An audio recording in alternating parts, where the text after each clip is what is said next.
সখী রে, বল বল সাজের বেলা কেন যমুনায় গিয়েছিলিস? বলছি আমি কেন গিয়েছি জানিস? আমি একা একা গিয়েছিলাম। একা কুম্ভ কাঁধে করে যমুনায় যায় জল ভরি, জলেরও ভিতরে শ্যামলায়। শ্যামকে জলের মাঝে দেখেছি, কিন্তু তার মূর্তি কেমন জানিস? কেমন? ফুলের চূড়াটি মাঝে মহড়া মুরলি হাতে, কোনো কাঠ জলেতে মিশে। বধূ রূপখানি জলের মাঝে ভেসে আছে, ওই রূপখানি দর্শন করে ধরতে যাব। অনেক প্রবন্ধ করি ধরিবারও চাই হরি, ধীরে ধীরে কর বাড়াইয়া দিব।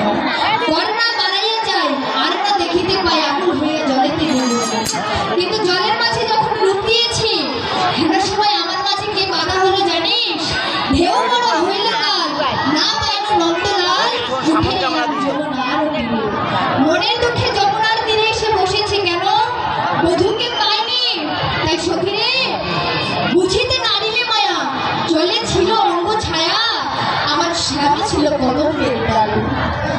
সখী শ্রীমতী রাধারানী, তুই যাকে দেখেছিস তোর বধূ তো জলের মাঝে ছিল না, ছিল কদম্ব ডালে।